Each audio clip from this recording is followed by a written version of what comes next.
Welcome to Crystal Talks. Cynthia and I are thrilled to be here with you today. Today, we are talking about an extremely powerful crystal, and it is said to be one of the most powerful crystals to use in meditation. It actually has the ability to connect you to your soul in such a deep way that you can access past lives and really start to heal those parts of you. So, truly a powerful crystal. Cynthia, tell us what we're talking about today. Black Obsidian. It's actually the one that connects all of the elements. It's part of the power that it has, to do all the amazing things that it does. So Black Obsidian is actually made in a really cool way. It is made from lava.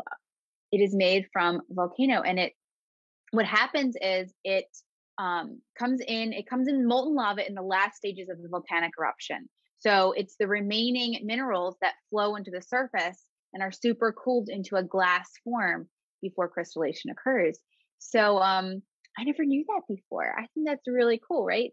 We always know that like lava rock comes from, molten lava from a volcano, but Black Obsidian does too. And that's part of its really amazing powers. So tell us all the benefits of Black Obsidian. Oh, it's so many.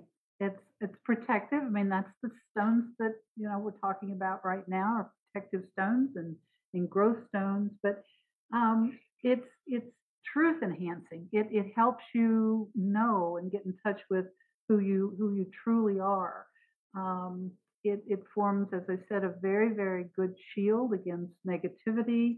It also blocks psychic attacks and protects against negative energies from the environment, and that, of course, includes those EMFs and things from the 5G towers and your computers and all of the stuff around us everywhere.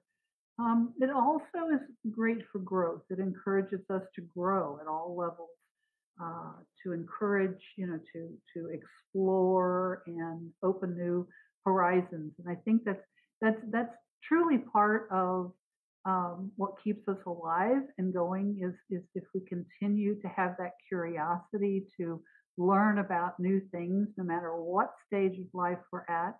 Kind of keeps us keeps us young, but it gives us the wisdom of experience. It's a growth. Um, it brings clarity to the mind and helps, in the confusion, which is just fabulous in this day and age where we're all trying to do a zillion things at once. Absolutely. And emotionally, it helps with emotional blockages and even goes back and helps take care of some of those ancient traumas from past lives. It also promotes qualities of compassion and strength. And I think that's an interesting. The strength I get from the Black Obsidian. It's such a strong, solid stone.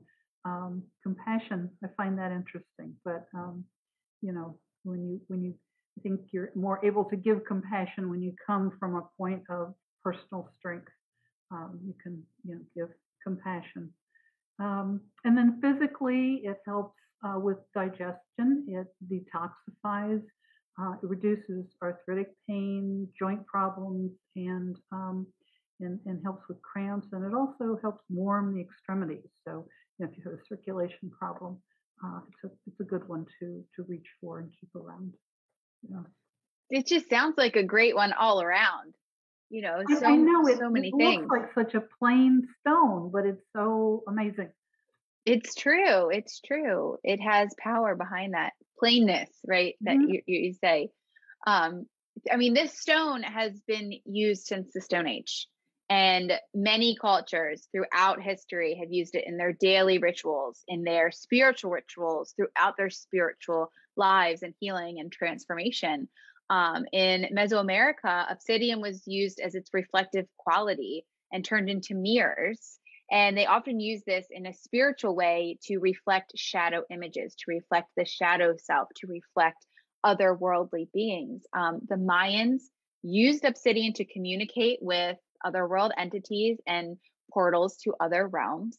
So it has this really deep spiritual aspect to it as well.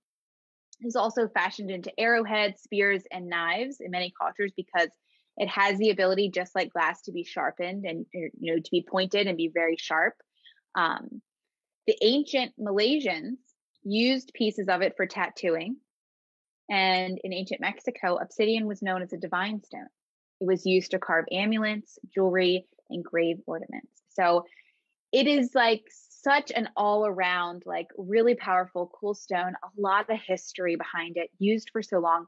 The ancient Greek civilizations used obsidian balls and flat mirrors for scrying. So it definitely has a powerful spiritual aspect to it. And it's really something that you want to remember if you're going to meditate with an obsidian ball. There is no way for me to explain in words the power of obsidian in meditation. So be ready. Be ready if you're going to use it in meditation.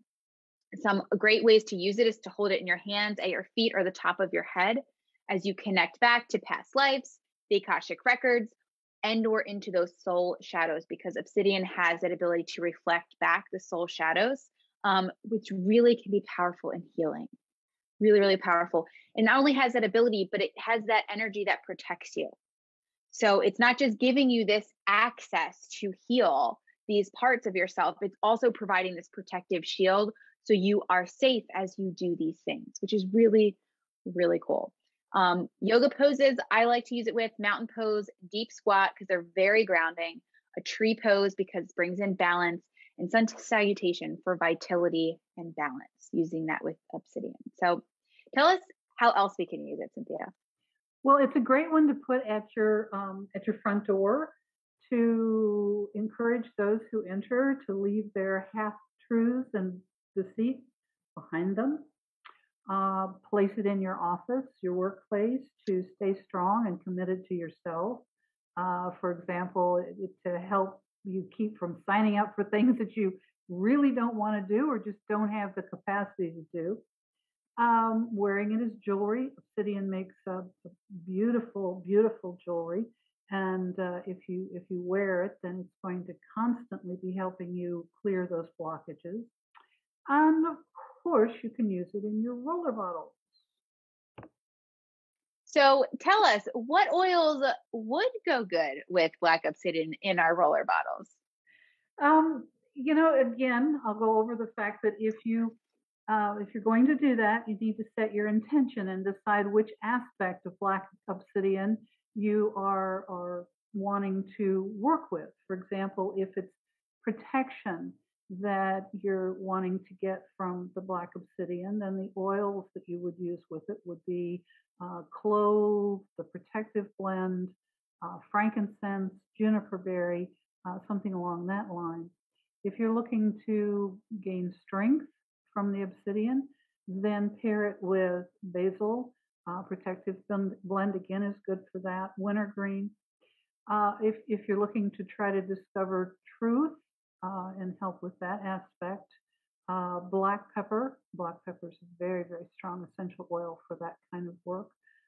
Geranium or Siberian fir. If you're looking for clarity from your obsidian, then I would suggest rosemary, lemon, spearmint, the grounding blend, or the focus blend. And if you're going to use obsidian to develop more compassion, then rose or geranium would be great ones to add as a blend to your obsidian rollerball. That's awesome. Thank you for sharing those with us. Essential oils can be so powerful, and when you pair them with the crystal or the gemstone, it just really adds to that power and the energy of your intention. Some really good mantras that align with black obsidian are: I surrender to my soul's needs for healing and trust I am protected. And then as I pause and reflect, I am inspired by wisdom, connection, and clarity. Because black obsidian provides that protective shield, but it also connects you into spirituality, into your higher consciousness, your past wisdom. It really has this amazing and powerful spiritual ability. It also aligns with the earth star and root chakra, so it can be really good for grounding. And the goddesses that work with black obsidian are Pale, the Hawaiian goddess of fire. No surprise here, as black obsidian is made from molten lava. And I always am afraid I'm going to say this wrong, but it is Azapatbolita, the Aztec butterfly goddess. She is the ruler of the beautiful paradise world, but also a skeletal warrior goddess. So she holds both the light and the darkness within her, which is a bit of Black Obsidian. I feel like it looks like a dark stone and it holds darkness, and it does connect you to your shadows and reflect those shadows. But we forget that when we connect into those shadows, it actually shines the light. So it has a bit of both in it. So it's really, really cool. So that's all we got for you today about Black Obsidian. If you want to grab the PDF for Black Obsidian, just drop PDF below and we will get that to you right away. So thanks for being here, and we'll see you next week.